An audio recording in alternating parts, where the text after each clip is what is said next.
اعوذ باللہ من الشیطان الرجیم بسم اللہ الرحمن الرحیم۔ سورۃ النور آیت نمبر 19 میں اللہ تعالیٰ ارشاد فرماتے ہیں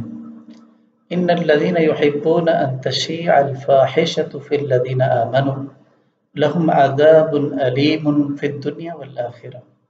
واللہ یعلم وانتم لا تعلمون، کہ جو لوگ اس بات کو پسند کرتے ہیں کہ فحاشی فاحشہ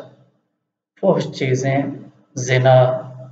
یا اس کی طرف لانے والی چیزیں ایمان والوں کے اندر وہ شائع پھیل جائیں، ان کا تذکرہ زیادہ ہونے لگے، ان کی بات زیادہ ہونے لگے، تو جو لوگ اس بات کو پسند کرتے ہیں ان کے لیے دنیا میں اور آخرت میں دردناک عذاب ہے۔ اب دنیا میں عذاب یہ ہے کہ ان پر حد لگائی جائے گی، اور آخرت میں عذاب یہ ہے کہ وہ اگر بغیر توبہ کے مر گیا تو اس کے لیے جہنم کا عذاب ہے۔ اب یہاں پر کس طریقے سے ہم اس فحاشی کے اندر، اس کے پھیلانے کے اندر اور اس عذاب کے مستحق ہوتے ہیں؟ آپ نے کسی کے بارے میں خبر سنی کہ انہوں نے کوئی غلط کام کیا ہے، اور آپ نے اس سنی سنائی بات کو یقین کر لیا اور آگے بات کر دی، اگلی مجلس میں بول دیا، یا کہیں پر کوئی پوسٹ دیکھی اس کو مذاق لیا اور آگے بھیج دی، یا کوئی اس طرح کی ویب سائٹ دیکھ لی، یا کوئی اس طرح کی گفتگو دوستوں میں اس طرح کی مجالس میں بیٹھے، یعنی یہ ایک بڑی بری چیز تھی، ایک بڑی ایسی چیز تھی جس کو تذکرہ نہیں ہونا تھا،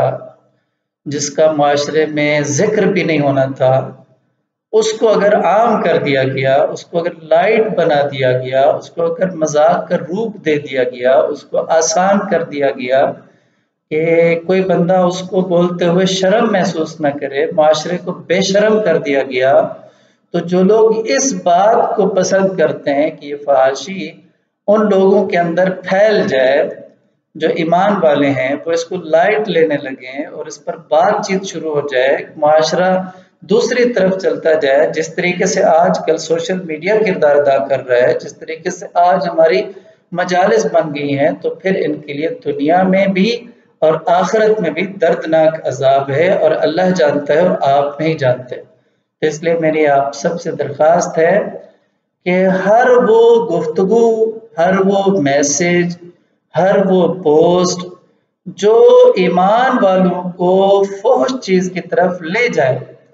تو اس سے اجتناب کریں، اس سے توبہ کریں، اس سے واپس آئیں۔ اسی میں ہماری بقا ہے،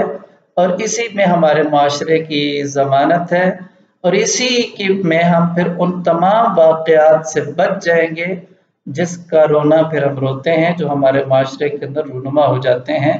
اللہ تعالی ہم سب کو قرآن کریم کے آیات پر عمل کرنے کی توفیق عطا فرمائے۔